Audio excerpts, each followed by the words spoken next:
আসসালামু আলাইকুম। রোজ কিচেনে আপনাদের সকলকে স্বাগত আরেকটি নতুন রেসিপি দেখার জন্য। আজকের ভিডিওতে আমি আপনাদের তৈরি করে দেখাবো বাঙালির অতি পরিচিত এবং পুষ্টিকর একটি রান্না, কলাইয়ের ডাল দিয়ে কলার থোড় রান্নার রেসিপি। আর কলার থোড় তো সকলেই রান্না করতে জানেন, কিন্তু আমি যেভাবে এই কলার থোড়টি রান্না করেছি এইভাবে একবার রান্না করে খেয়ে দেখুন, খেতে দুর্দান্ত লাগবে গরম গরম ভাতের সঙ্গে। আশা করছি আমার এই রেসিপিটা আপনাদের খুবই ভালো লাগবে। ভালো লাগলে অবশ্যই একটি লাইক করে দিবেন। আমি দেখেন থোড় কেটে নিয়েছি আর এইভাবে চিকন করে পাতলা করে কেটে নিয়েছি। আপনাদের পছন্দ মতো আপনারা কেটে নেবেন। দিয়ে থোড়গুলোকে আমি ভালো করে ধুয়ে পরিষ্কার করে নিয়েছি। আর এখানটায় 1 কাপ কলাইয়ের ডাল নিয়েছি। আপনাদের হাতের কাছে যদি কলাইয়ের ডাল না থাকে তাহলে আপনারা অন্য ডাল দিয়েও করে নিতে পারেন। দিয়ে একটি প্রেসার কুকার নিয়েছি। আমি প্রেসার কুকারে প্রথমে থোড়গুলো দিয়ে দিলাম, দিয়ে কলাইয়ের ডালটা দিয়ে দিলাম, অল্প একটু লবণ আর অল্প একটু হলুদ দিয়ে দেব।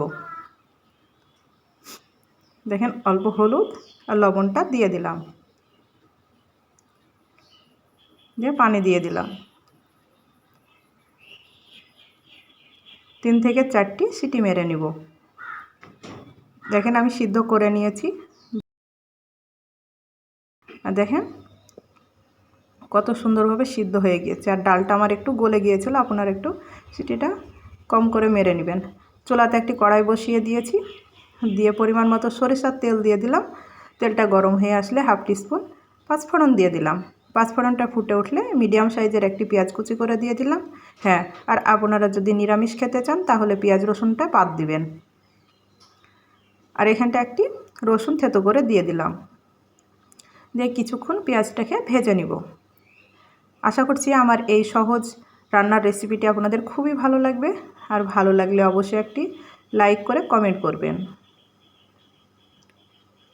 কিছুক্ষণ নাড়ার পরে আমি চেরা কাঁচা লঙ্কা দিলাম 3 থেকে 4টে।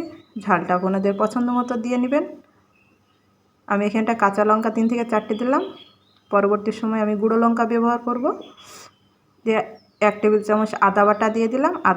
আদা বাটাটিকে একটু ভালো করে ভেজে নিচ্ছি, বুঝতে কাঁচা গন্ধটা চলে যায়। অল্প একটু হলুদ দিয়ে দিলাম, 1/2 চা চামচ জিরা গুঁড়ো, 1/2 চা চামচ ধনিয়া গুঁড়ো, আর অল্প একটু লবণ দিয়ে দিলাম। এর আগে হলুদ লবণটা ব্যবহার করেছি, সেই জন্য অল্প অল্প করে ব্যবহার করেছি। লবণটা যদি পরবর্তী সময়ে লাগে তাহলে আমি পরবর্তী সময়ে দিয়ে দেব।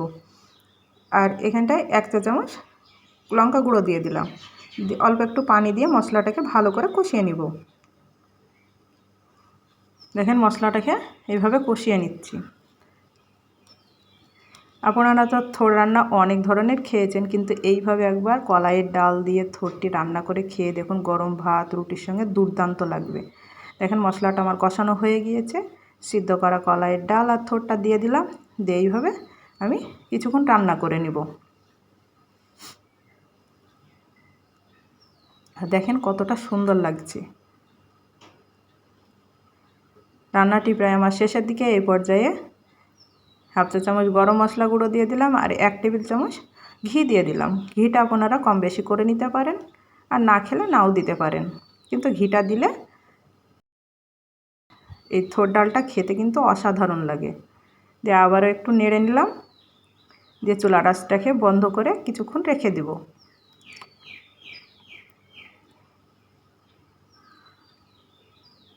আমার এই সহজ রান্নার রেসিপিটি কেমন হয়েছে আপনারা অবশ্যই কমেন্ট করে জানাবেন।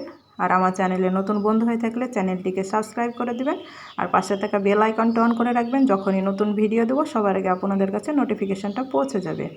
মাশাআল্লাহ, দেখেন আমি একটি থালাতে ঢেলে নিয়েছি, আর দেখতে কতটা সুন্দর লাগছে। দেখেন আপনারা গরম গরম ভাতের সঙ্গে আর রুটির সঙ্গে খেয়ে দেখবেন, খেতে দুর্দান্ত লাগবে। আপনারা তো থোড়ের ভাজা কিংবা অন্য কিছু খেয়েছেন, কিন্তু এইভাবে একবার ডাল দিয়ে রান্না করে দেখুন, সত্যি বলছি অসাধারণ লাগবে। আজ এই পর্যন্ত, আবারও কোনো নতুন রেসিপি নিয়ে আসবো। ভালো থাকবেন, সুস্থ থাকবেন, আর আমার পুরো ভিডিওটি দেখার জন্য আপনাকে অসংখ্য ধন্যবাদ।